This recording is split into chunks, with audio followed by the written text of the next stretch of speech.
점점 인원이 늘어나서 이제 앞자리까지 채워진 것 같습니다. 오늘 저녁이 되면 여기 이제 조금 빈자리 있는 것도 채워지겠죠? 예. 첫 시간에는 보이지 않는 하나님을 어떻게 믿을 수 있나요? 하나님께서 보이지 않지만 우리 안에 하나님 알만한 것을 두셨다고 말씀을 드렸습니다.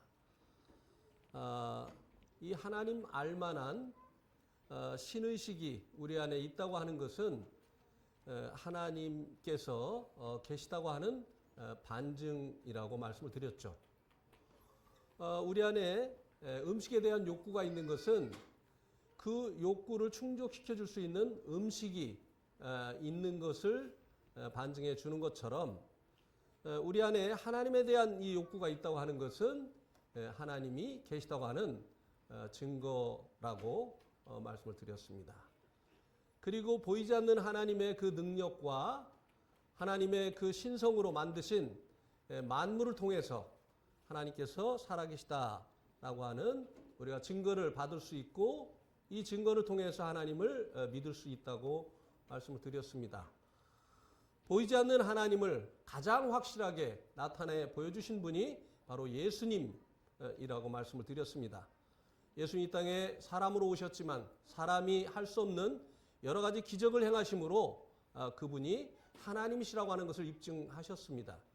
그래서 예수님을 통해서 그 어느 증거보다 확실한 하나님이 살아계시다고 하는 증거를 우리들이 얻을 수 있고 믿을 수 있다고 말씀을 드렸습니다. 둘째 시간에는 내가 누구인가? 내가 이 땅에 왜 태어났는가? 무엇을 위해서 살아야 되는가?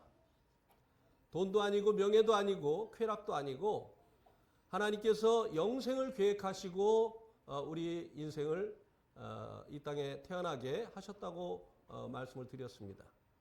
영생은 그저 죽지 않고 오래오래 사는 것이 아니라 하나님과 더불어서 영원히 사는 것이라고 말씀을 드렸습니다. 하나님께서 우리 인생을 지으시고 영생을 계획하신 그 이유는 사랑 때문이라고 했습니다. 남녀도 사랑하게 되어지면 같이 살고 싶어서 결혼하는 것이 아니겠습니까? 하나님께서 우리가 하나님과 더불어서 영원히 사는 이 영생을 얻기를 원하신 그 이유는 하나님께서 우리를 사랑하셨기 때문이다 라고 말씀을 드렸습니다. 그런데 왜 하나님께서 원하시는 이 영생을 우리가 얻지 못하느냐? 우리 속에 하나님 없이 살고자 하는 이 죄가 있기 때문이라고 말씀을 드렸습니다. 탕자가 아버지에게서 자기에게 돌아올 그 유산을 미리 상속을 해달라고 했습니다. 그리고 상속을 해주자 그 재산을 다 모아서 먼 나라로 갔다고 했습니다. 이 탕자가 왜 먼 나라로 갔습니까? 이제 아버지의 간섭을 받지 않고 자기가 원하는 대로 살고 싶은 이 마음 때문에 먼 나라로 간 것입니다. 아버지와 같이 있으면 하고 싶은 것도 못할 수도 있고 또 하기 싫은 것도 때로는 해야 되고 내 마음대로 살 수가 없어서 내 마음대로 살려고 하면 아버지를 떠나야 된다고 생각을 했었던 것이죠. 그래서 유산 상속을 받아서 그것을 모아가지고 먼 나라로 갔다고 했습니다.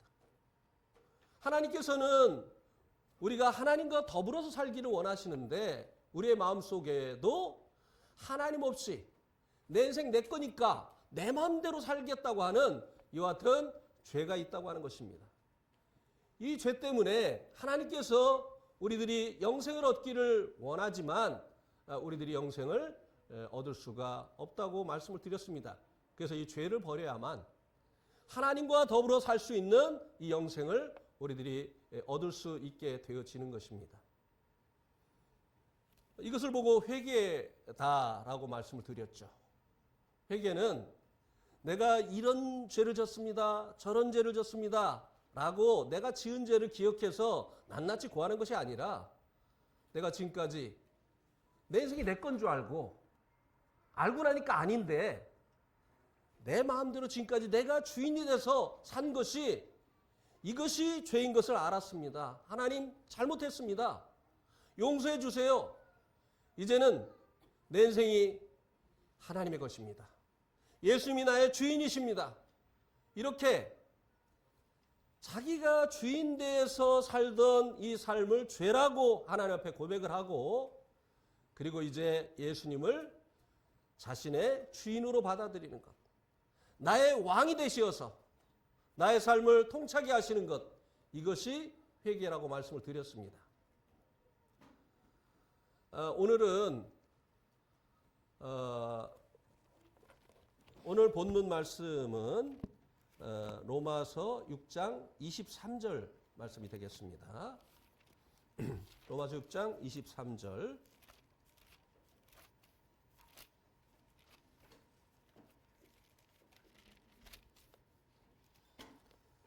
같이 한 절이니까요. 같이 읽겠습니다. 시작. 죄 삭은 사망이요 하나님의 은사는 그리스도 예수 우리 주 안에 있는 영생이니라.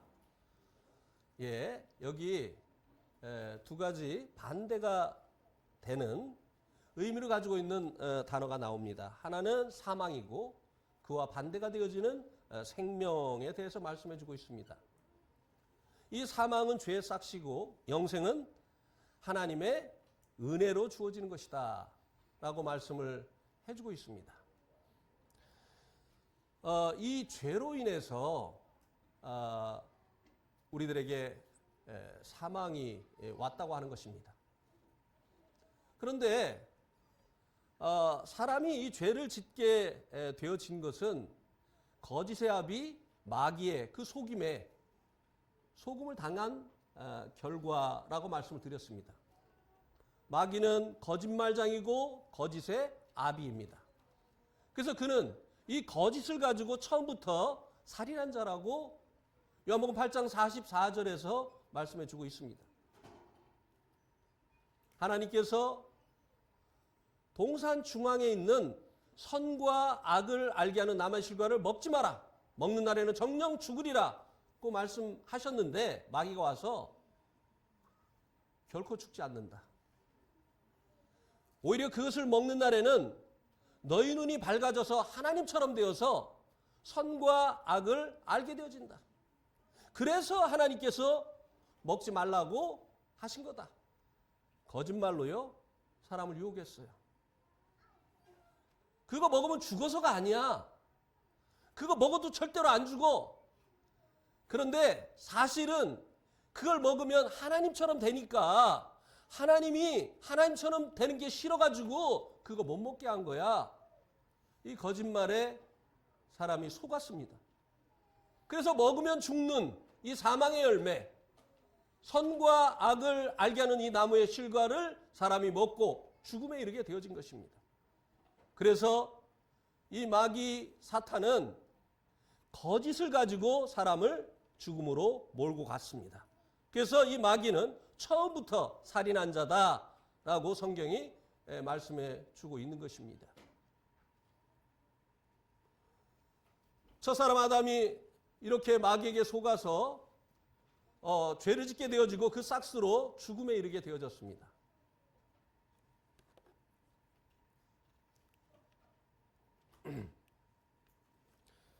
그런데요,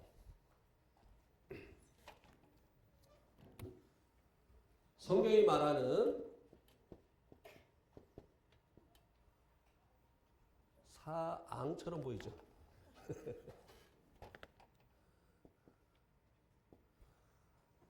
성경이 말하는 이 사망은요, 우리가 생각하는 것처럼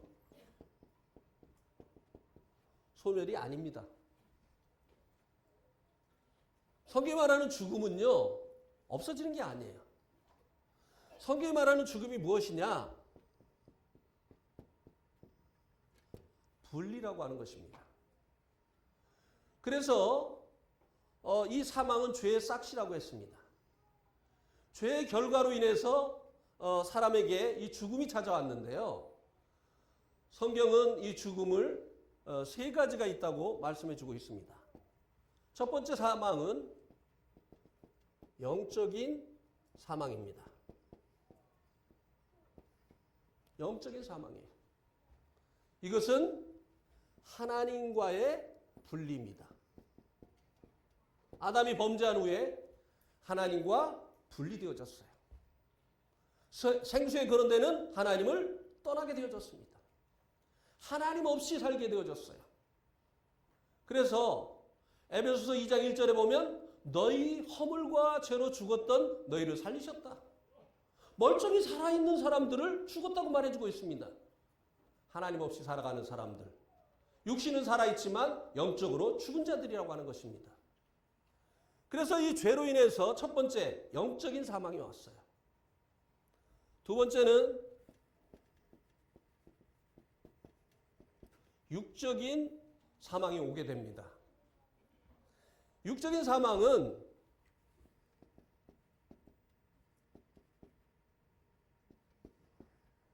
우리의 영혼과 몸의 분리입니다.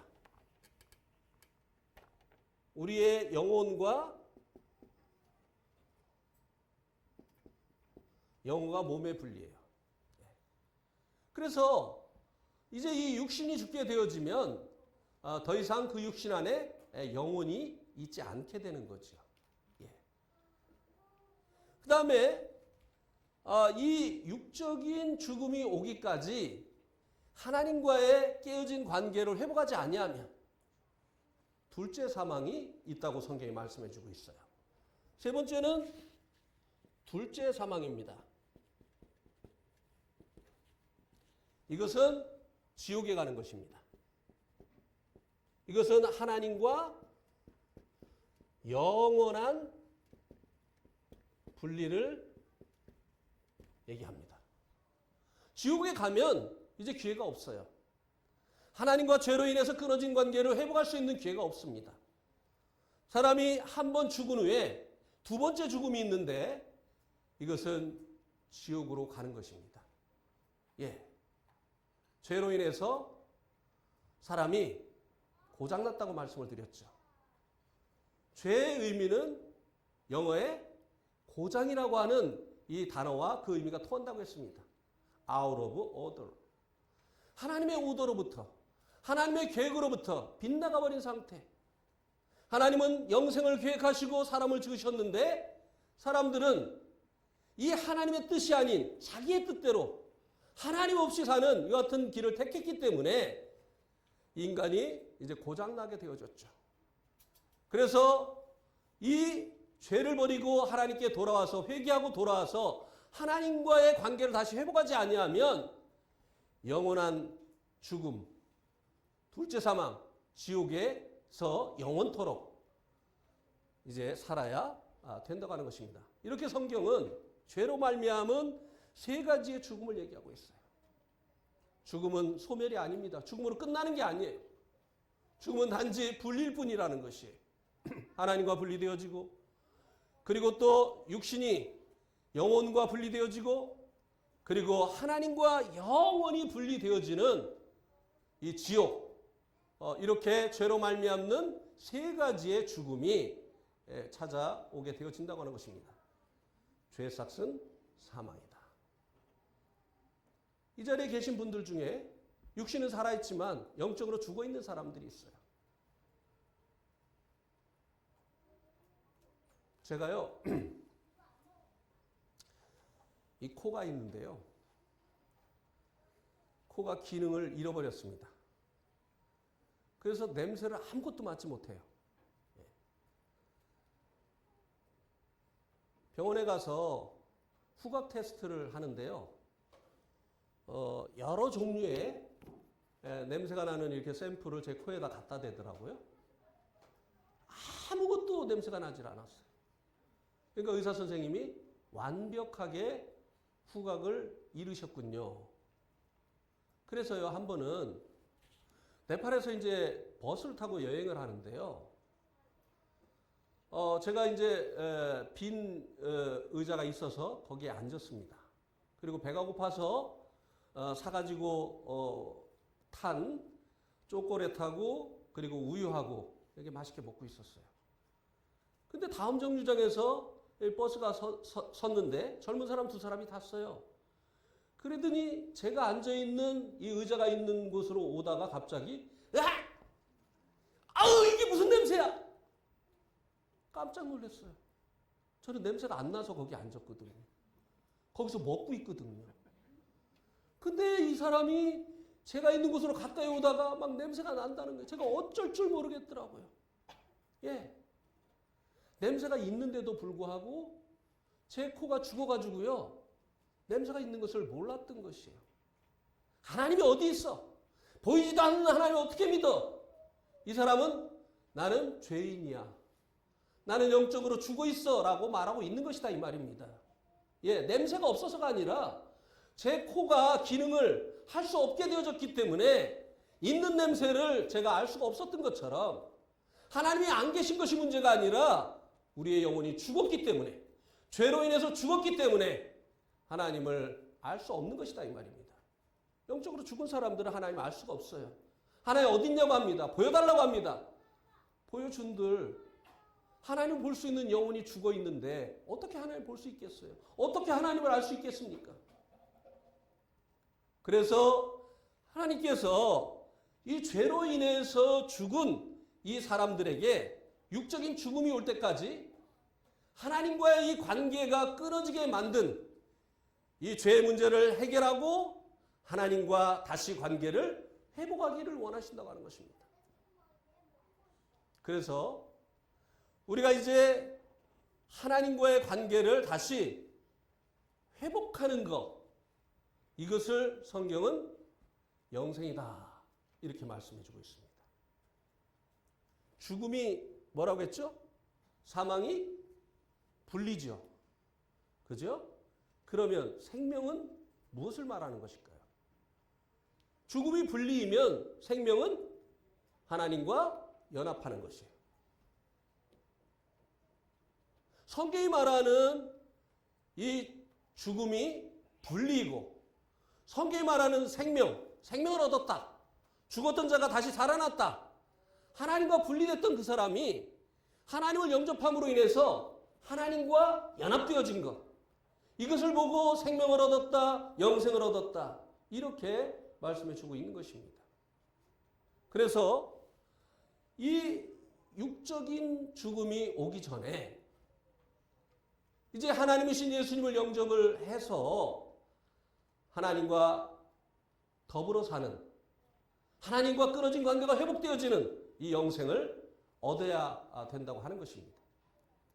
그래서 죄의 싹수로 이 죽음이 왔는데 하나님께서 은혜로 다시 우리들을 영생을 얻게 하신다고 말씀해 주고 있습니다. 이 죽음은요, 우리들의 죄의 결과예요. 그런데 이 영생, 이 생명은요, 우리들이 무엇을 해서 얻은 대가가 아니라 하나님이 거저 주신 선물, 하나님의 은혜로 말미암은 것이라고 하는 것입니다. 오늘 이 시간에는요, 하나님께서 죄로 인해서 죽은 우리를 살리시려고 베푸신 은혜가 무엇인가를 말씀을 드리려고 합니다. 자,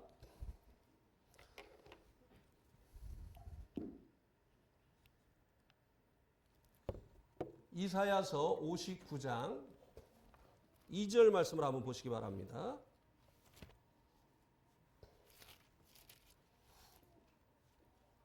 이사야서 59장 2절.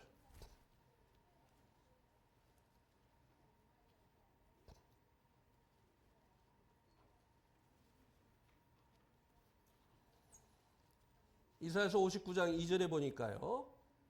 오직 너희 죄악이 너희와 하나님 사이를 어떻게 했다고요? 갈라 놓았어요. 죽음이 왔다 이 말입니다. 하나님과 분리되게 한 것이 바로 너희의 죄악이다. 이렇게 말씀해 주고 있습니다. 너희의 죄가 그 얼굴을 가리어서 너희에게 듣지 않으시게 함이니라. 하나님과 우리 사이를 갈라놓은 것이 바로 우리의 죄악이다. 이렇게 말씀해 주고 있습니다. 그래서 이 죄로 인해서 갈라진 하나님과 우리의 관계를 회복시키시려고 하나님께서 하신 일을 보고 은혜다. 이렇게 이야기를 하는 것입니다.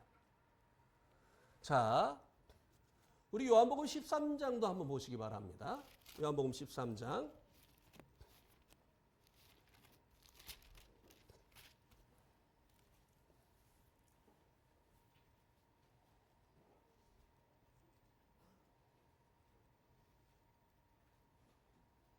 (3절부터) 보겠습니다.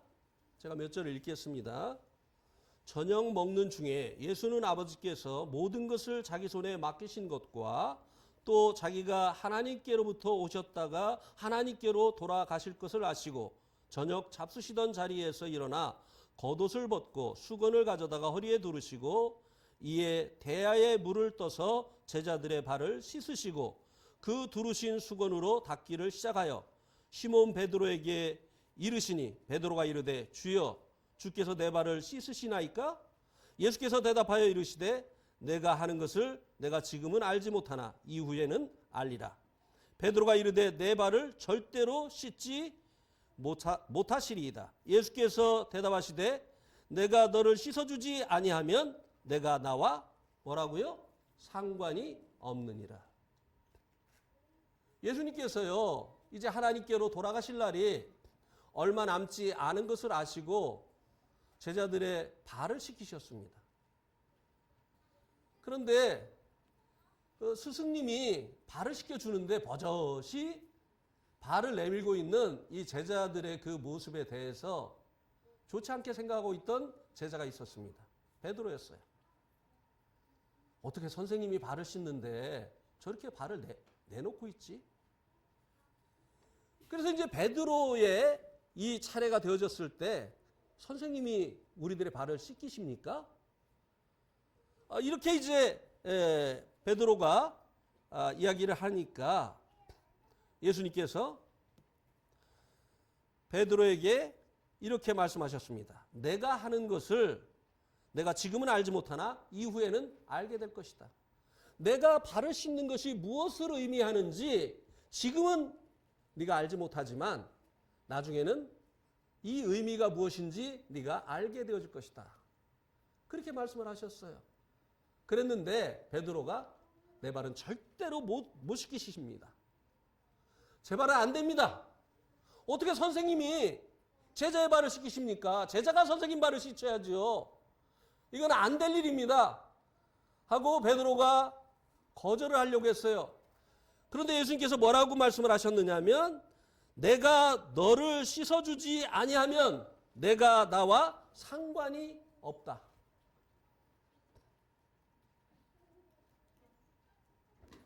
우리는요 하나님을 위해서 우리가 무엇인가를 해드림으로 인해서 하나님과 관계가 맺어진다고 생각을 합니다. 교회 나가고 교회 가서 하나님을 예배하고 헌금 드리고 그리고 하나님 말씀대로 열심히 살아가고 하나님을 위해서 이렇게 봉사하고 충성하고 살아가는 사람들이 하나님과의 관계가 맺어진다고 생각을 해요. 우리가 하나님의 자녀가 되어지고 그리고 또 하나님을 섬길 수 있는 이런 사람이 되어지는 것은 우리들이 하나님을 위해서 뭔가 봉사를 한 그 결과라고 생각을 합니다. 그런데 예수님께서는요, 내가 너의 발을 씻어주지 아니하면 너와 내가 상관이 없게 되어진다. 죄로 인해서 끊어진 이 관계를 회복하는 것은 우리들이 이 죄를 보상하려고 선을 행한 그 결과로 인해서 끊어진 이 하나님과의 관계가 회복되어지는 것이 아니라고 하는 것을 예수님께서 말씀을 하신 것입니다. 예수님께서 발을 씻어 주시듯 이 발에 있는 더러운 이 먼지처럼 먼지와 같은 이 우리들의 죄를 예수님이 씻어 주셔야만, 예수님이 우리의 죄를 해결해 주셔야만 이 죄로 인해서 끊어진 하나님과의 관계가 회복되어진다고 하는 것입니다. 죄의 결과로 인해서 찾아온 이 사망, 하나님과의 분리, 이것은 죄 때문에 일어난 것이 아닙니까? 그래서 예수님은 사실요, 이 죄로 인해서 끊어진 하나님과의 관계를 회복시키시려고 이 땅에 오신 거예요.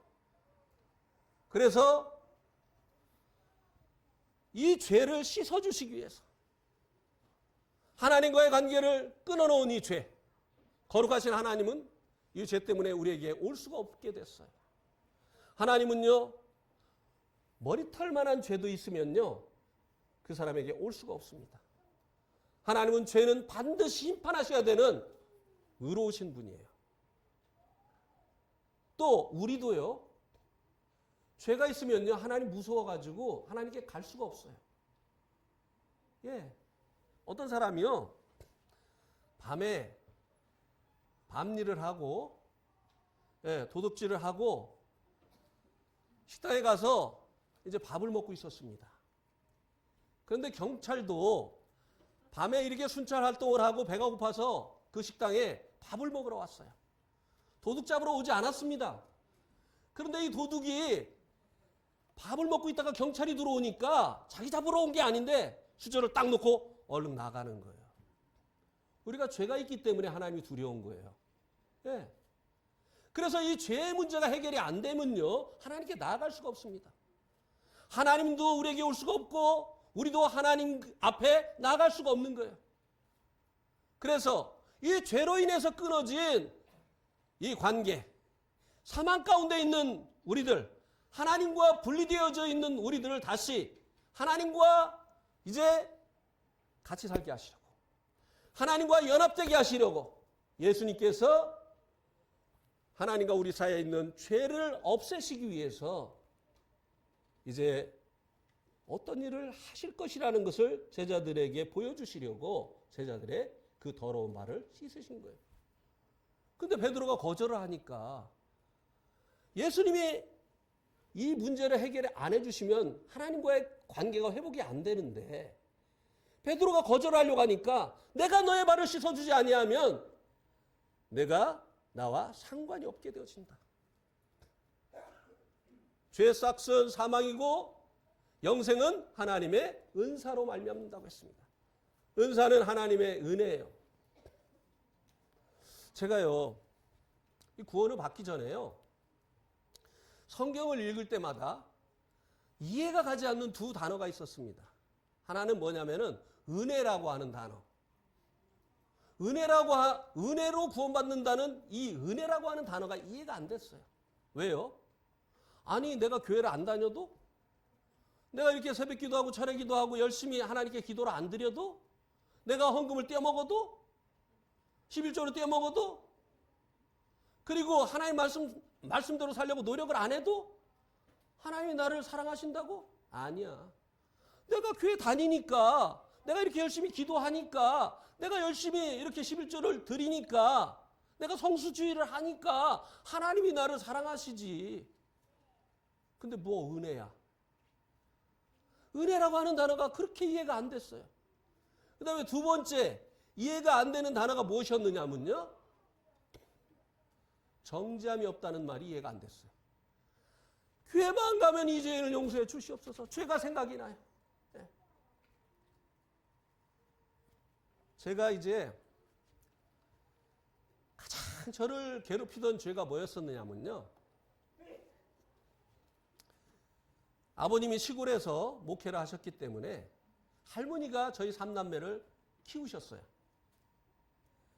그런데 제가 그렇게 할머니하고 싸우는 거예요.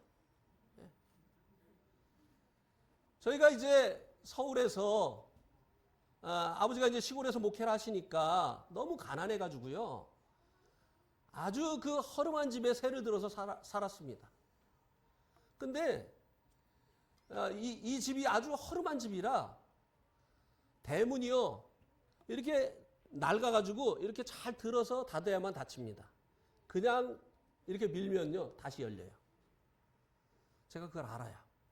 그래서 학교를 갔다 올 때 이제 집에 가면 문을 들어서 닫아야지 이렇게 생각을 하고 옵니다.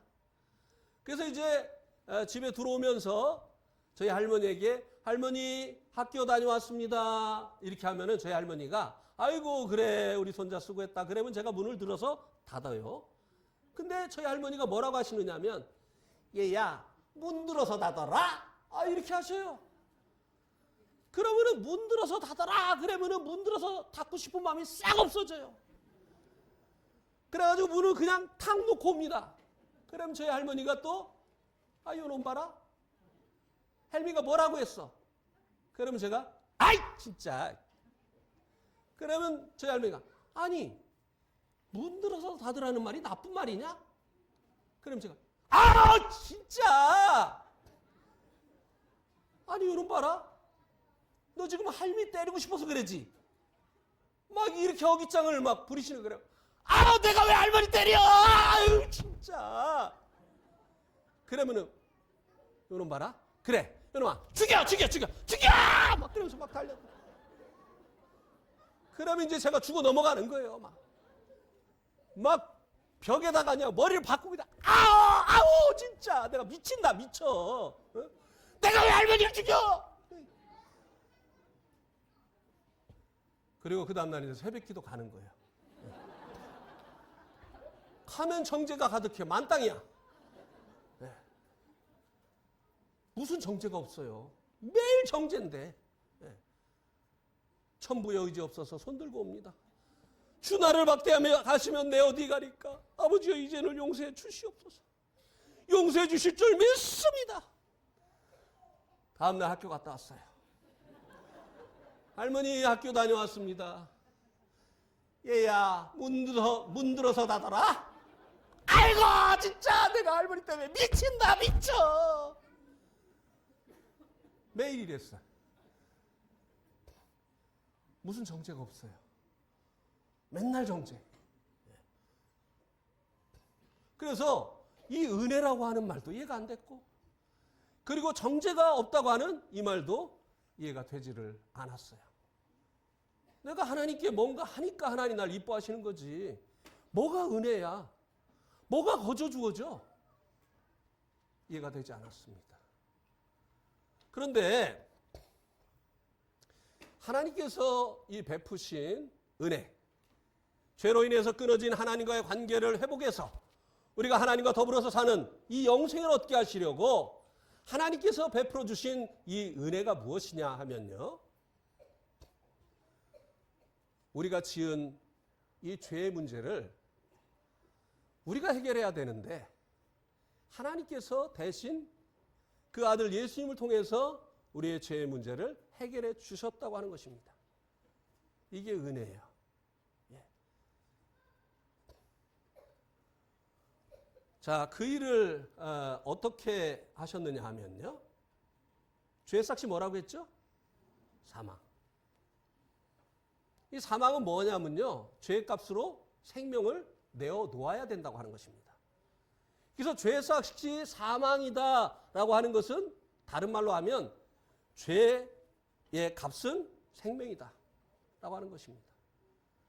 그러면 생명을 그 죄의 값으로 치르려고 한다면 생명이 어디에 있는지 알아야 되잖아요. 우리 한번 레위기 17장 11절 말씀을 보시기 바랍니다.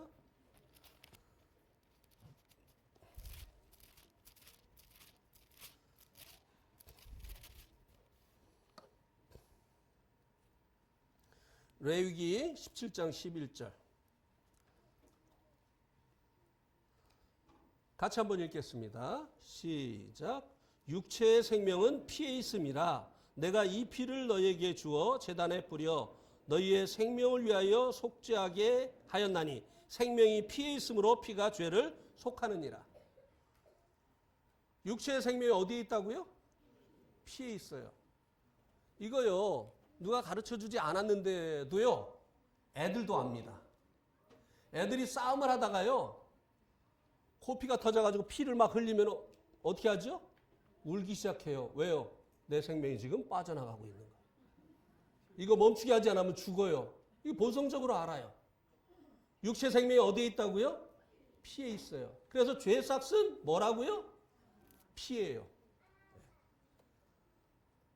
죄를 없애려면 피가 흘려져야 된다 이 말입니다. 우리가 100만 원에 빚을 졌으면 100만 원 이상의 그 돈으로 그것을 갚아야만 그 빚이 없어지잖아요. 예.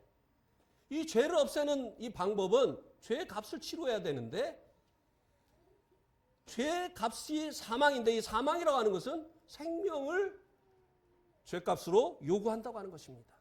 그런데 이 생명이 어디에 있다고요? 피에 있다는 거예요.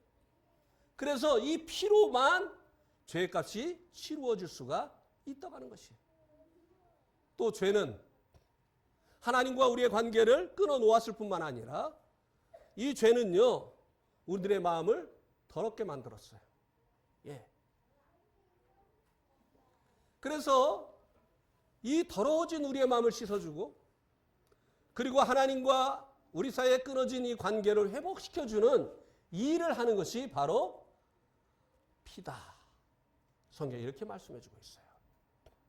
히브리서 9장 22절 말씀을 한번 보시기 바랍니다. 히브리서 9장 22절.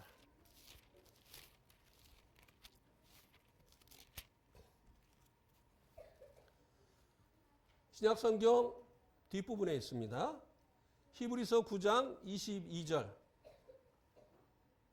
또 같이 읽겠습니다. 시작.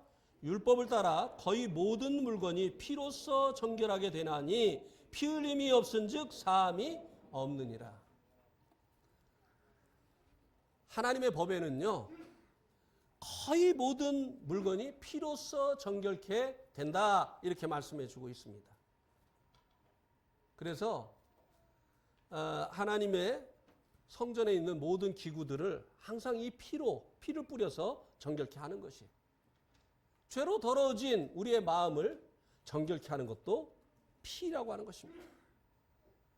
그래서 피 흘림이 없으면 우리의 죄를 용서해 주는 것도 없다 이렇게 말씀해 주고 있습니다. 값을 치르지 아니하면, 죄의 값을 치르지 아니하면 하나님께서 우리의 죄를 용서해 주실 수가 없는 거예요. 왜냐하면 하나님은 공의로우신 재판관이시기 때문에 그래요. 자, 어떤 사람이요, 판사 일을 하고 있는데요, 어느 날 살인죄를 지고 재판을 받으러 온 사람을 보니까 세상에 자기 아들이야. 그러니까 이 사람이 재판도 제대로 하지도 않고 무죄 막 이러는 거예요. 왜 무죄 사람 죽였다니까? 검사가 막 그냥 이거 사형이에요. 사람을 죽였는데 어떻게 무죄입니까? 그러니까 내 아들이야. 내 아들을 어떻게 사형시켜? 이러면 이 사람 판사 일을 할 수 있습니까? 없습니까? 그 다음부터 없어요. 누가 그 사람의 판결을 정당하다고 신임을 합니까? 아무도 이제 이 사람을 신뢰하지 않아요. 판사도요, 이 세상의 판사도 공정하게 판결을 해야 돼요. 죄를 지었으면 그 죄에 합당한 벌을 줘야 돼요. 하나님이 이런 분이시다 이 말입니다. 하나님 공의로우신 분이시기 때문에 죄값을 치르지 아니하면 그 죄를 용서해 주실 수 없어요. 하나님이 사랑이시니까 없었던 일로 해? 우리가 지은 죄 없었던 일로 해? 이렇게 하실 수 없어요, 하나님이. 그럼 마귀가 뭐라고 하겠습니까? 나는 왜 지옥으로 보내세요? 제가 했었던 잘못도 없었던 일로 하셔야지요. 이렇게 할 거 아니에요. 누가 하나님의 그 판결을 옳다고 하겠어요? 죄는 반드시 그 죄에 대한 벌을 받게 해야 돼요. 값을 치르도록 해야 됩니다. 그래서 피로 죄값이 치러지지 아니하면 하나님께서 죄를 용서해 주실 수 없는 거예요. 그런데 우리의 생명은 하나잖아요. 두 개만 되면 우리 죄값을 하나의 생명으로 이제 치르고 그리고 이제 이 생명으로는 이제 천국에 갈 수가 있는데 생명이 하나니까 우리가 우리의 죄값을 치를 수 있는 방법은 없어요. 또 나를 위해서 자기의 생명을 내어줄 수 있는 사람도 아무도 없습니다. 아니, 나는 있습니다. 한번 손 들어보세요. 내 대신 죽어줄 사람 나는 있습니다. 손 들어보세요. 손을 든다면 아마도 졸고 있다가 손을 들라고 하니까 손을 든 걸 거야, 아마. 아, 머리 이렇게 한 거죠? 손 든 거 아니죠?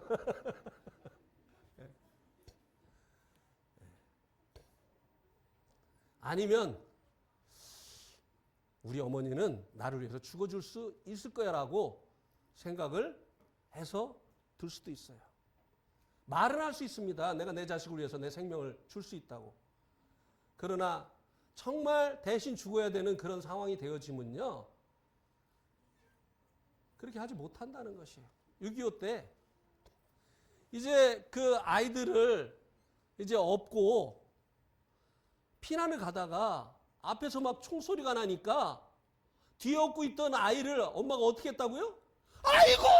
그러면서 아이를 자기 앞에 이렇게 놨다는 거 아니겠어요? 예. 이게 사람의 본성이에요.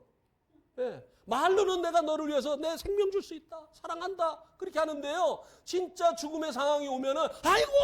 나 살아야지. 중국에요. 정권이 바뀌면 왕권을 강화하기 위해서 전 왕을 참수를 시킵니다. 그런데 그 왕이 될 수 있는 가능성이 있는 사람을 다 제거해야 되잖아요. 이런 존재들이 있으면요, 왕권이 흔들립니다. 그래서 왕비와 왕자를 죽이는데요. 어떻게 죽이느냐면요, 구덩이를 파가지고 거기에다 왕과 왕비를 집어넣습니다. 그리고 물을 계속 부어요. 물이 차오르면 어린 왕자가 이제 물이 이제 여기까지 오잖아요. 그러면 왕비가 아이를 안습니다. 가슴에 안습니다. 살리려고요. 그래 물을 계속 부어요. 그럼 또 여기까지 오는 거예요. 그럼 또 왕자가 또 물이 이제 그 코를 넘으니까 숨을 쉴 수 없게 되잖아요. 그러면은 왕비가 머리에 왕자를 올린답니다. 그리고 계속 물을 부으면 이제 왕비의 이제 코에까지 물이 차요. 그 다음에 물을 한꺼번에 많이 분다는 거예요. 그러면 왕자를 살리겠다고 이렇게 들고 있었는데 자기가 숨을 못 쉬게 되면 왕자를 밑으로 내려놓고 밟고 올라서서 울면서 숨을 쉰다. 죽을 수 있다고 얘기는 해요. 그러나 내가 죽음의 순간에 오면 다른 사람을 이용해서라도 자기가 살려고 하는 게 사람이에요. 네. 이 왕비 살려놔도요, 살지 못해요. 왕자를 밟고 일어서서 살아난 이 왕비를 살려놓은들 살 수 있겠습니까? 이 세상에 아무도 나의 죄를 대신해서 자기의 생명을 줄 수 있는 사람 없다고 하는 것이에요. 그런데 문제는요, 하나님께서요, 죄는 미워하시지만 죄인된 우리들은 사랑하시는 거예요. 이것이 탕자의 비유에서도 나타나잖아요. 아버지 싫다고, 아버지 없이 살겠다고 나간 탕자가 돌아오는데, 예? 야단치고, 때리고, 벌 주고 해야 되는 거 아니겠습니까? 근데 왜 그 아들을 달려가서 끌어안는 거예요? 그리고 왜 이 아들을 위해서 잔치를 하는 거예요? 소를 잡고, 그리고 옷을 입히고, 새 옷을 입히고, 가락지는 또 왜 껴줘요? 무슨 자격이 있다고? 신발은 또 왜 신겨줍니까? 이게 아버지의 마음이에요. 이게 죄인들이 회개하고 돌아오면 그들을 향한 이 아버지의 마음입니다. 하나님께서 죄는 미워하시지만 그러나 이 죄인들은 사랑하신다는 거예요.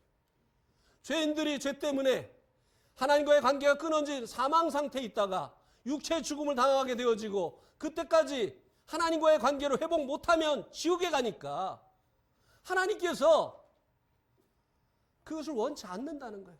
사랑하시기 때문에. 저는요, 저희 아버지가 저를 사랑하신다는 거를요, 한번 물어봅시다. 우리 여기 학생들, 엄마 아버지가 우리 학생들 사랑한다는 거 알아요? 진짜요? 나는 몰랐어. 고등학교 1학년 때까지 아버지가 저를 사랑하신다는 걸 몰랐어요. 왜? 맨날 야단만 치니까. 나는 친구 집에 가서 자고 오는 거 너무 좋은데 못 자고 오게 하는 거예요. 왜 친구 집에 가는 걸 그렇게 좋아했느냐면요, 아버지 없는 곳에 가면 내가 하고 싶은 거 할 수 있으니까.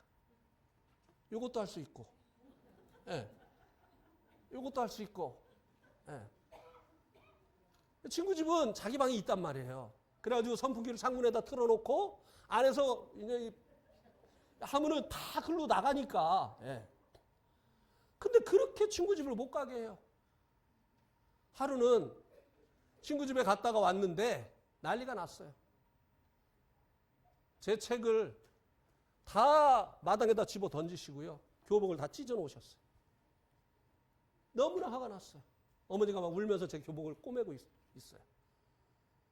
그래가지고 좋습니다. 제가 집을 나가겠습니다. 그러면은 아버지 좋고 나도 좋고.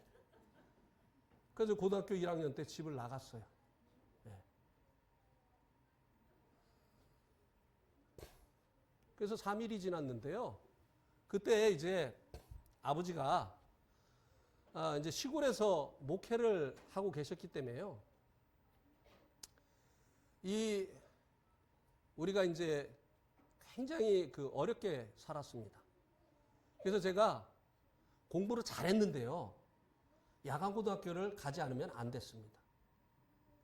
그래가지고 낮에는 직장 다니고 밤에는 공부하고 이랬었어요. 그래서 이제 집을 나가가지고 친구 집에 가서 친구 어머니에게 제가 지금 하숙을 하고 있는데요. 집을 옮겨야 되는데 날짜가 맞지 않아가지고 그때까지만 좀 여기 있어도 되죠? 그럼 그렇게 해가지고 친구 집에 이제 있으면서 이제 직장을 계속 나갔어요. 근데 제 어린 생각에도 내가 번 돈 가지고 학비 내고 그리고 집세 내고 먹고 살고 안 될 것 같아요. 그래서 이제 학교는 그만두고 검정고시를 봐야 되겠다. 이렇게 생각을 하고 이제 3일 동안 계속 이제 직장에 나갔는데 제가 하는 일이 제가 그때 다니던 직장이 종로 일가에 있는 광화문 서적센터였어요. 해외 출판물 주식회사도 겸해서 있는. 그래서 제가 하는 일이 뭐였었느냐면 외국 신문들, 외국 잡지들을 문화공보부에 가가지고 체크를 받고 그것을 가져오는 것이었어요. 그리고 대학교나 이런 연구소에 이것을 배포하는 일이었어요. 그래서 이제 그 문화공보부에 가가지고 이렇게 체크해 줍니다. 정부에 해가 되는 이런 기사가 있으면 그걸 줄을 쳐줘요. 그럼 그거를 오려내고 배포를 해야 돼요. 그때는 그랬어요. 예. 그래서 이제 한양대학교에 있는 중동문제연구소에 이것을 배포하고 왔는데 과장님이 저를 부르시는 거예요. 야, 이현웅, 너 일로 와봐. 근데 평상시에 그 표정이 아니에요. 그런데 이 과장님이 너 집 나왔어? 이러는 거예요. 근데 그때 제 마음이요, 돌덩어리였거든요. 누가 말했어? 죽여버릴 거야. 그런데 야 이놈아, 네 아버지 왔다 가셨어? 그러는 거예요. 근데 마음이 더 단단해지는 거예요. 왜 왔어? 서로 좋자고 한 건데. 근데 이 과장님이 그 다음에 뭐라고 하시느냐면 야 이놈아, 네 아버지 너 집 나가고 하루도 밤에 잠을 못 주무셨다고 하더라 이놈아. 밥도 한 숟갈도 못 드셨대 이놈아. 너네 아버지 입술이 새카맣게 탔더라 이놈아. 나쁜 놈! 에? 우리 아버지가 나 때문에 잠을 못 자? 우리 아버지가 나 때문에 밥을 못 먹어? 그때 아버지가 나 사랑한다는 걸 알았어요. 아버지가 날 사랑하는구나. 그때까지는 몰랐어요. 아버지가 나를 잃어버리고 잠도 못 주무시고 밥도 못 잡수셔서 입술이 새까맣게 탔다고 하는 그 얘기를 듣는데 돌덩어리 같던 내 마음이 녹아지는 거예요. 그래가지고 이제 옆에 그때 당시에는 이제 이렇게 그 파티션을 해가지고 거기에 이제 여러 가지 차 종류를 이렇게 놓고 여직원들이 손님이 오면 차를 타주는 그 공간이 있었어요. 거기에 들어가가지고 하늘을 보면서 사나이가 울면 안 돼! 아버지가 나 때문에? 아버지가 날 사랑한다는 걸 아니까요. 못 버티겠어요. 그래서 집에 돌아갔습니다. 어머니가요, 제가 이렇게 들어오는데요, 완전히 넋이 나가신 분 같아요. 걸레를 빨고 계신데요. 아무 말도 못 하셔요. 예. 아버지도요. 아무 말도 안 해요. 너무 좋은데. 뭐라고 한마디 했다가 또 날까 말까봐 이 나쁜 놈. 예? 아무 말도 못 하셔요. 근데요. 그때 이후로는요. 아버지를 기쁘게 하고 싶은 거예요. 아버지가 날 사랑한다는 걸 아니까요. 아버지 마음 안 아프게 하고 싶은 거예요. 그래서 이제는 알아서 기는 거예요. 예. 어떻게 하면 아버지가 기뻐할까? 아버지가 무엇을 싫어하시는가? 그때 사실 담배도 끊었어요. 예. 이게 교회 담벼락에 이렇게 돌아가가지고 담배를 피다 걸린 거예요. 집사님한테. 그래가지고 아버지한테 신고가 들어간 거예요. 목사님 아들이 담배 핀다고. 참 아버지를 괴롭게 한 사람이었어요. 근데 이제 어떤 생각이 드느냐 하면 이 담배가 뭔데 내가 아버지를 이렇게 힘들게 하지? 그리고요 뭐 누구는 뭐 껌을 뭐 하고 뭐 이렇게 했다는데 저는 딱 끊어버렸어요. 하나님께서요 하나님과 우리 사이에 있는 이 죄 문제를 해결하셔야만 사랑하는 우리가 하나님과 함께 살 수 있으니까 이 죄 때문에 하나님도 우리에게 올 수 없고 우리도 하나님이 무서워서 벌 받을까 봐 하나님께 올 수가 없기 때문에 죄는 미워하시지만 우리를 사랑하시기 때문에 하나님의 아드님이신 예수님께서 사람이 되시어서 이 땅에 오신 것입니다. 말씀이 육신이 되어서 이 땅에 오신 거예요. 그러나 그분은 이 땅에 사람이 돼서 오셨지만 유일하게 죄가 없는 분이셨어요. 왜냐하면 그분은 하나님의 약속하신 대로 여자의 후손으로 오셨기 때문이에요. 이 말이 무슨 말이냐면요. 남자의 씨를 받지 않고 태어나셨다 이 말입니다. 예. 예수님의 어머니가 되실 마리아하고 아버지가 되실 요셉이 약혼을 하고 아직 결혼을 안 했어요. 잠자리를 안 했는데 자기 아내 될 마리아가 배가 불러오는 거예요. 깜짝 놀랐겠죠. 그죠? 아니 나하고 결혼하기로 해놓고 누구 씨를 받은 거야? 나 같으면요 엄청 화냈을 것 같아요. 그리고 돌에 맞아 죽게 신고했을 것 같아요. 그런데 이 예수님의 아버지가 될 이 요셉은 의로운 사람이라고 했어요. 그래서 가만히 끊고자 했다고 했어요. 이게 무슨 말이냐면요. 이혼 증서를 주어서 파혼을 하려고 했다고 하는 것입니다. 그러면 돌에 맞아 죽지 않아요. 자기 사랑하는 아내 될 사람을 살리려고요. 배가 불러오는데도 남의 씨를 받은 것 같은데도 그를 살리려고 했어요. 그때 천사가 나타나서 너희 아내 마리아 데려오기를 두려워하지 말라. 그가 아이를 잉태한 것은 성령으로 말미암은 것이다. 예, 이 요셉과 잠자리를 안 했는데 임신을 하게 된 거예요. 어떻게요?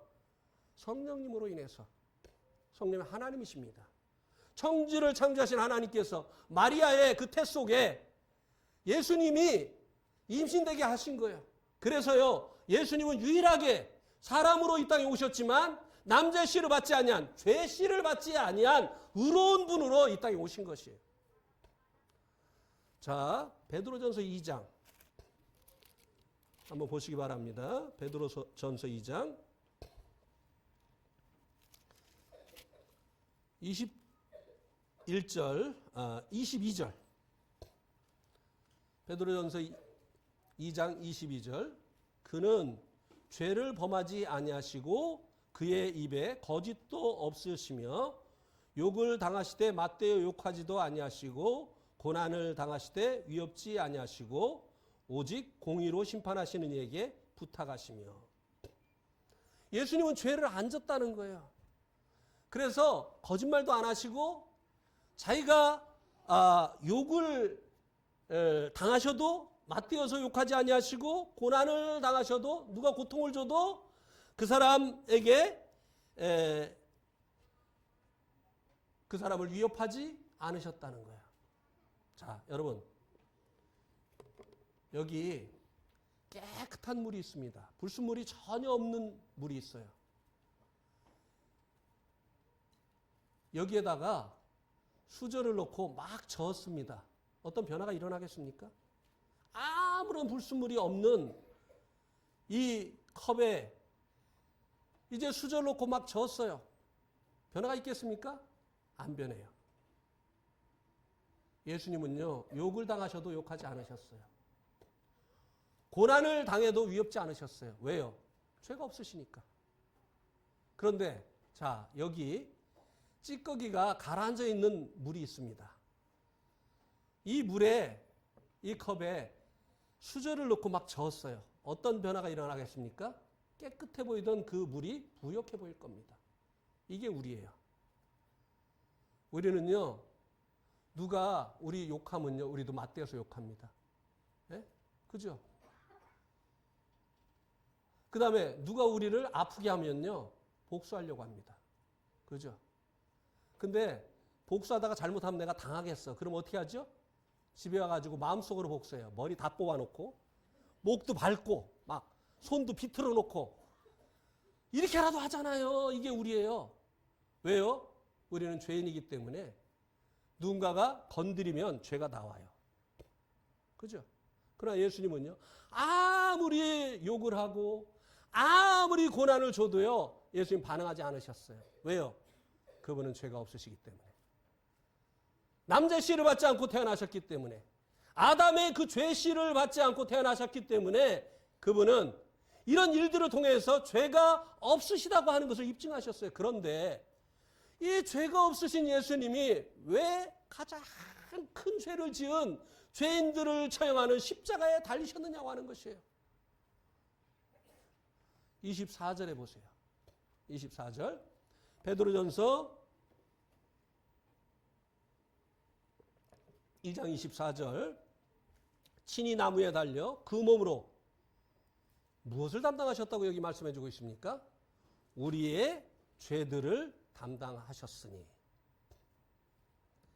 예수님이 아무런 죄가 없으심에도 불구하고 가장 극악한 죄인들을 처형하는 십자가에, 나무로 만든 십자가에 달리셨는데, 그 이유가 무엇이냐? 우리의 죄를 담당하시기 위해서다 라고 말씀해 주고 있습니다. 예수님 누구 죄 때문에 십자가에 달리셨다고요? 자, 다 손을 들어보세요. 예수님이 누구의 죄로 십자가에 돌아가셨습니까? 하면은 자기 왼쪽 가슴을, 오른쪽 손 다 드셨죠? 왼쪽 가슴을 탕 치면서 나의 죄! 그렇게 한번 해보세요. 예수님이 누구 죄 때문에 십자가에 달리셨다고요? 네. 많은 사람들이요, 우리 죄라고 해요. 우리 죄. 우리 죄인데 내 죄는 예수님 담당 안 하셨어. 그러니까 내가 회개해서 눈물로 씻어야 돼. 내가 성수지일하고 그리고 또 11조, 온전한 11조 들여가지고 내 죄를 씻어야 돼. 예. 아니에요. 예수님이 누구의 죄 때문에 십자가에 돌아가셨다고요? 나의 죄. 아무런 죄가 없으신 그분이, 죄를 짓지 않으신 그분이 왜 사형수들을 매다는 그 십자가에 달리셔서 돌아가셨느냐? 바로 내 죄. 내 죄 때문에. 내가 너를 씻어주지 않으면 네가 나와 상관이 없다. 하나님과의 관계를 끊어놓은, 바로 나의 죄 없애셔서 하나님과의 관계를 회복시키려고, 우리가 이제 영생을 얻게 하시려고 예수님께서 나의 죄 때문에 십자가에서 달리셨다 이 말입니다. 예수님이 나의 죄를 짊어지시고 십자가에서 돌아가셨다 이 말입니다.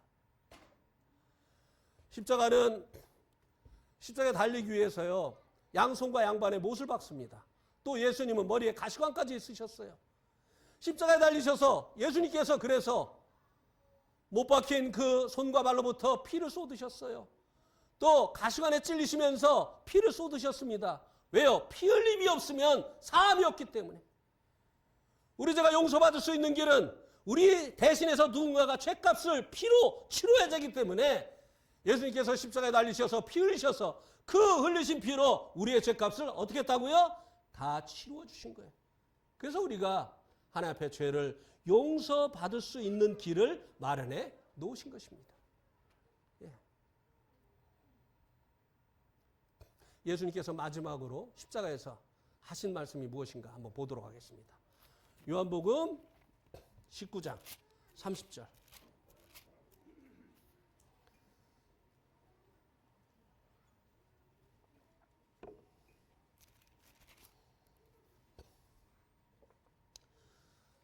이 말씀 같이 읽어보겠습니다. 요한복음 19장 30절 시작.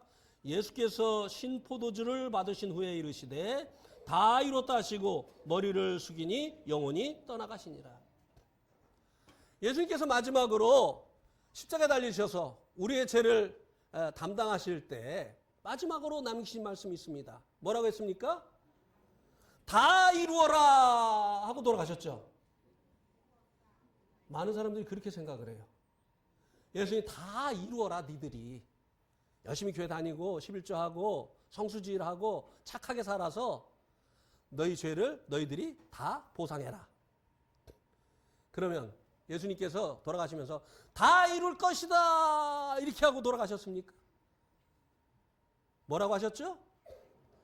다 이루었다. 다 이루었다.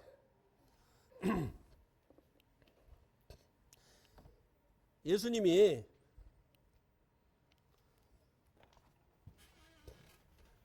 십자가에서 다 이뤘다고 했는데요.